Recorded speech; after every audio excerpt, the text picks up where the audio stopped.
I want to thank Study IQ.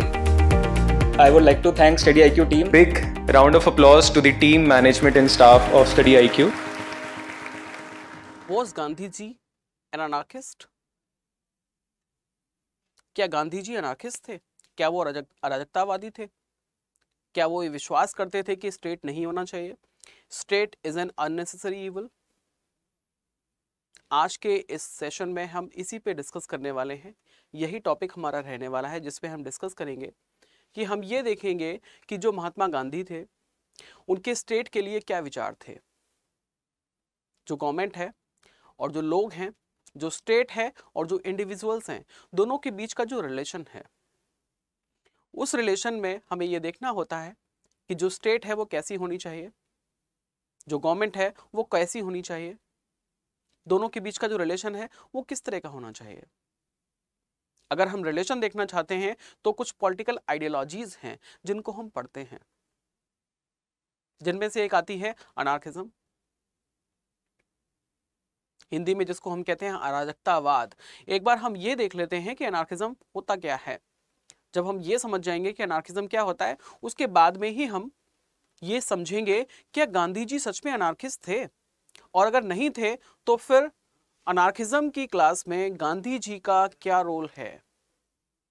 जब हम anarchism पढ़ते हैं तो हम गांधी जी को क्यों पढ़ते हैं, उनके क्या थॉट्स थे स्टेट्स को लेके, स्टेट के लिए उनके क्या थॉट्स थे, इसको हम समझेंगे। लेकिन उससे पहले हमें यह समझना होगा कि अनार्किज्म अपने आप में होता क्या है, कैसी आइडियोलॉजी है, गवर्नमेंट का इसमें क्या रोल होता है, लोगों का और गवर्नमेंट के बीच में रिलेशन कैसा होता है, क्या रिलेशन होता है, रिलेशन कैसा होना चाहिए। ये सारी चीजें एक बार हम समझेंगे, उसके बाद में हम देखेंगे कि गांधी जी के इसके ऊपर क्या विचार थे।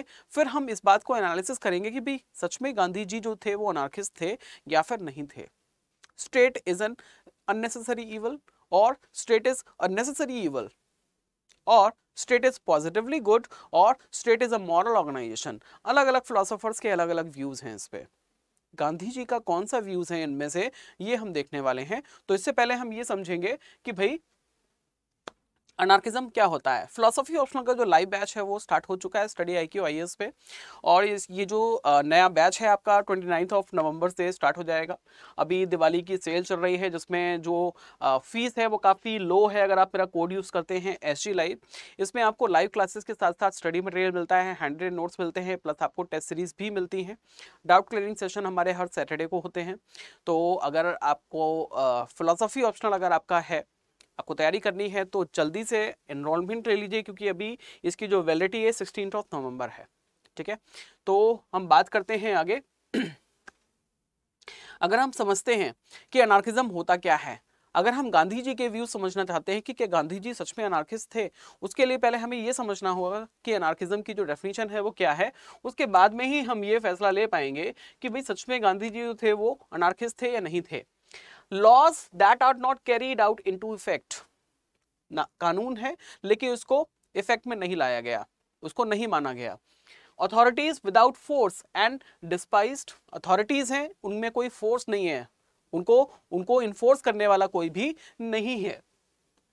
क्राइम अनपनिश्ड, क्राइम हो रहा है लेकिन पनिशमेंट देने वाला कोई नहीं है। प्रॉपर्टी अटैक, लोगों की जो प्रॉपर्टी है उसको अटैक किया जा रहा है। The safety of the individual violated, लोगों की जो सेफ्टी है वो भी वायलेट हो रही है। ऐसा है अनार्किज्म।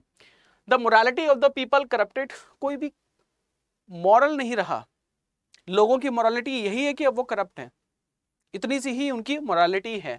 नो कॉन्स्टिट्यूशन, कोई संविधान जैसी कोई चीज नहीं है। नो गवर्नमेंट, कोई भी सरकार नहीं है। नो जस्टिस, कोई न्याय व्यवस्था नहीं है। These are the features of anarchy.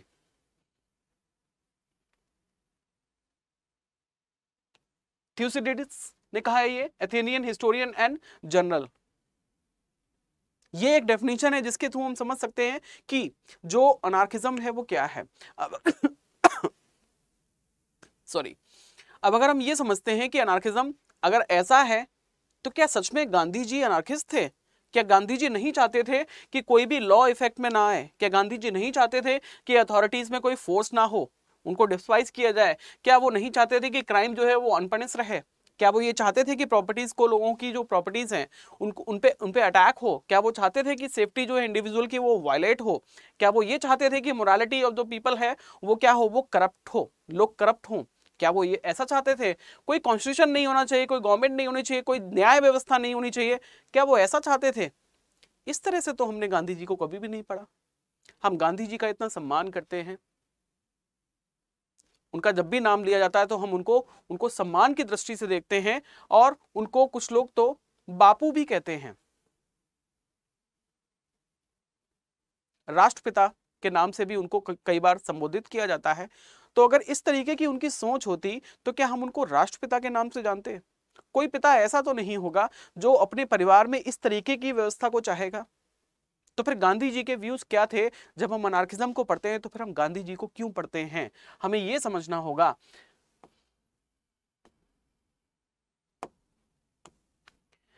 अब जो गांधी जी थे वो अनार्किज्म के फेवर में क्यों थे, इसको एक बार हम समझते हैं। वो ये कहते थे the state restricts individual freedom. जो स्टेट है वो क्या करती है, जो इंडिविजुअल फ्रीडम है उसको रिस्ट्रिक्ट करती है, उस पर वो रिस्ट्रिक्शन लगाती है। लोगों की जो इंडिविजुअल फ्रीडम है, जो उनके नेचुरल राइट्स हैं, जो उनके इंडिविजुअल राइट्स हैं, कई बार उन पे वो फ्रीडम पे अटैक करती है। इसलिए स्टेट को नहीं होना चाहिए। The state embodies violence. State कभी वायलेंस से अलग हो ही नहीं सकती। महात्मा गांधी ये कहते हैं कि अगर स्टेट है तो इसका मतलब वायलेंस होगा ही होगा।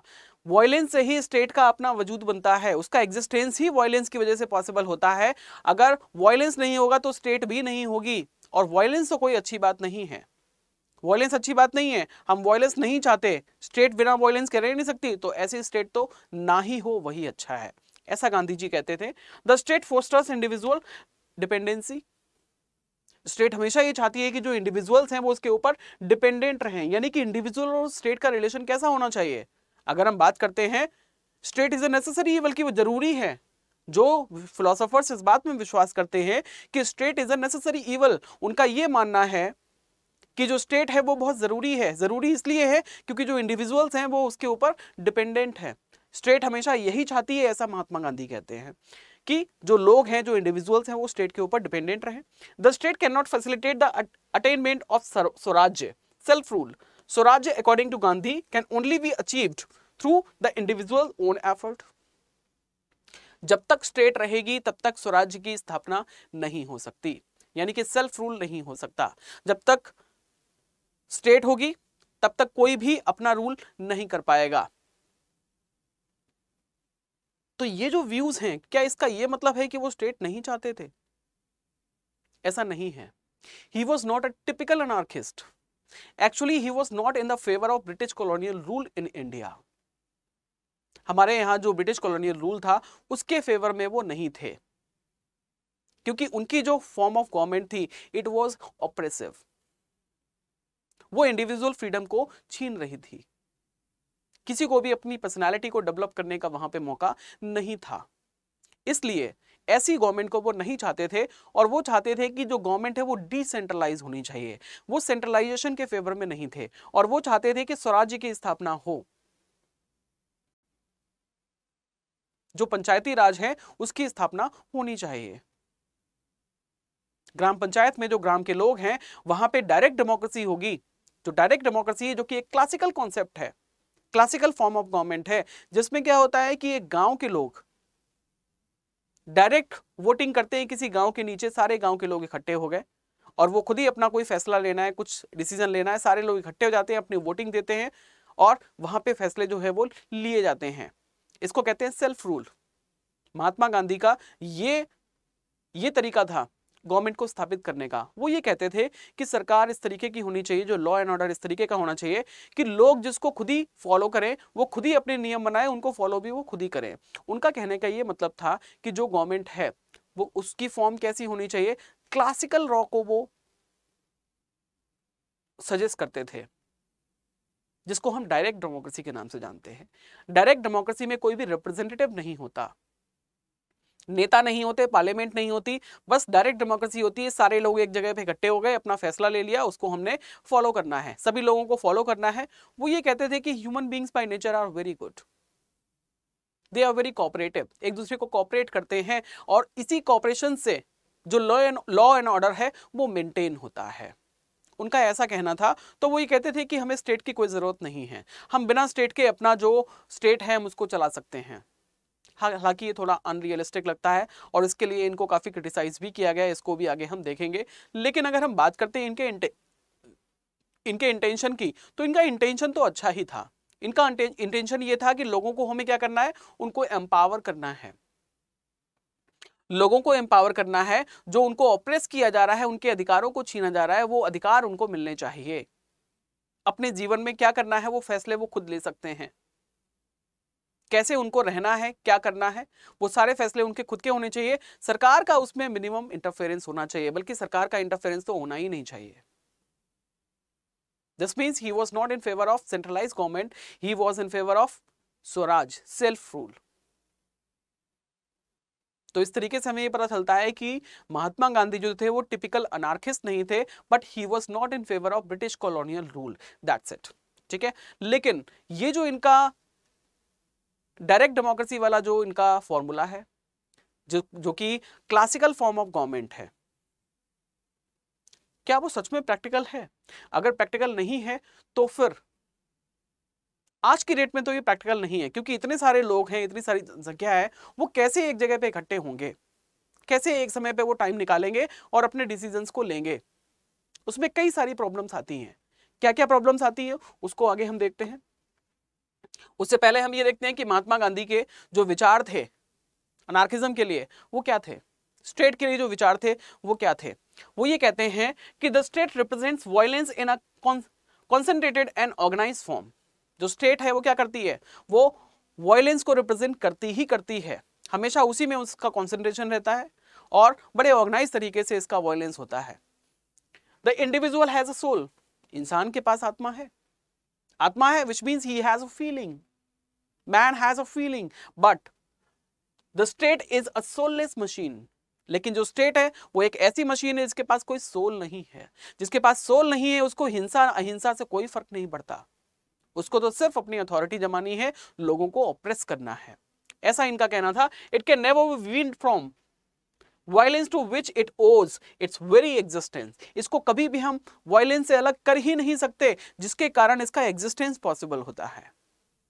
बिना वायलेंस के कोई स्टेट सरवाइव कर ही नहीं सकती, वो वायलेंस करती ही करती है। वायलेंस कोई अच्छी चीज नहीं होती। वो अगर स्वराज्य की भी स्थापना करना चाहते थे तो उसके लिए वो वायलेंस के फेवर में बिल्कुल भी नहीं थे, वो सत्याग्रह के फेवर में थे। सत्य के लिए आग्रह करना है, बहुत ही पीसफुल तरीके से हमें गवर्नमेंट को डिमोलिश करना है, और वो भी बहुत ही सिस्टमैटिक तरीके से, स्टेप बाय स्टेप। उसके लिए कोई क्रांति की जरूरत नहीं है। इस तरीके की बात करते थे, और ऐसा उन्होंने लिखा है हिंद स्वराज में, इंडियन होम रूल में। आगे समझते हैं कि इसमें प्रॉब्लम्स क्या क्या हैं। मिसकॉन्सेप्शन ऑफ ह्यूमन नेचर, सबसे पहली तो यही चीज़ है। ये कहते थे कि इंसान बड़े अच्छे होते हैं, आपस में कोऑपरेट करके रह सकते हैं, लेकिन ऐसा नहीं है। जो लोग होते हैं उनका एक डार्कर एस्पेक्ट भी होता है, जहाँ पे लोगों को आज की डेट में पैसे के अलावा और कुछ भी दिखाई नहीं देता। पैसे के लिए वो कुछ भी कर सकते हैं, वो करप्शन भी कर सकते हैं, मर्डर भी कर सकते हैं, चोरी भी कर सकते हैं, सारे काम कर सकते हैं। दूसरों के राइट्स को कैसे हनन करना है इस बात पे उनको कोई फर्क नहीं पड़ता, बस पैसा उनके पास आना चाहिए। ठीक है, यूटोपियन है, अनरियलिस्टिक है, ये जो उनका आइडिया है स्वराज का। अगर स्टेट नहीं होगी तो कैसे काम चलेगा, ये बड़ा अनरियलिस्टिक सा आइडिया है। ये इसको रियलाइज नहीं किया जा सकता, इसका एक्चुअलाइजेशन पॉसिबल नहीं है। ये बहुत ही अनरियलिस्टिक सा है, यूटोपियन है। यूटोपियन का मतलब होता है कि ऐसी कोई जगह, ऐसा कोई विचार जहां पे हर चीज परफेक्ट दिखाई देती है, एवरीथिंग इज गुड। लेकिन अगर हम बात करते हैं स्टेट की, स्टेट नहीं होगा, बिना स्टेट के जो व्यवस्था है वो चल सकती है, ये विचार तो बिल्कुल यूटोपियन है। नेक्स्ट है लैक ऑफ कोहेरेंस, कोहेरेंस नहीं है, आपस में मिलजुल के नहीं रहेंगे। कैसे रहेंगे, कौन उनको संयुक्त करेगा, उसके लिए कोई ना कोई तो एजेंसी होनी ही चाहिए। Next, equating law with command, वो कमांड और लॉ को इक्वेट करने की बात करते हैं। उनके हिसाब से लॉ और कमांड एक ही है, जबकि दोनों अलग अलग हैं।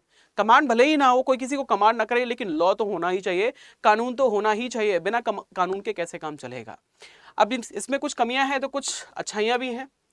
अगर हम बात करते हैं महात्मा गांधी के सिग्निफिकेंस की कि भाई एनार्की में इनके सिग्निफिकेंस क्या है। एम्पावरमेंट ऑफ इंडिविजुअल, लोगों को एम्पावर करने की बात करते हैं, क्योंकि अल्टीमेटली इनका जो इंटेंशन था वो तो अच्छा ही था कि लोगों को जो ऑपरेट कर रही है गवर्नमेंट उससे उनको बचाया जा सके। प्रमोट्स इक्वलिटी, लोगों को इक्वल ट्रीटमेंट मिले, इसके लिए ये प्रमोट करते हैं। फोकसेस ऑन कॉपरेशन, लोग आपस में एक दूसरे को कॉपरेट करेंगे, इसी तरीके से जो classical form of direct democracy है वो स्टैब्लिश हो पाएगा, जिसको हम कहते हैं सेल्फ रूल और स्वराज्य। नेक्स्ट, क्रिटिक्स अथॉरिटेरियनिज्म, जो अथॉरिटेरियनिज्म है उसको क्रिटिसाइज करते हैं ताकि लोगों को इक्वल ट्रीटमेंट मिल सके। हिस्टोरिकल इन्फ्लुएंस, कई सारे ऐसे कई सारे फैक्ट्स हम देखने को मिलते हैं, कई सारे ऐसे हम वाकयात हमें मिलते हैं हिस्ट्री में, जहाँ पे हम देखते हैं कि इस तरीके का जब प्रोटेस्ट हुआ था गवर्नमेंट के खिलाफ तो वहाँ पे जो सरकार थी वो गिरी थी और कई सारे वहाँ पे अच्छे रिफॉर्म्स जो हैं वो सोसाइटी में आए थे, लोगों को इक्वल ट्रीटमेंट मिला था। So this is all about today's class. आज के सेशन में इतना ही, मिलते हैं नेक्स्ट सेशन में, तब तक के लिए। स्टडी IQ IAS, अब तैयारी हुई अफोर्डेबल।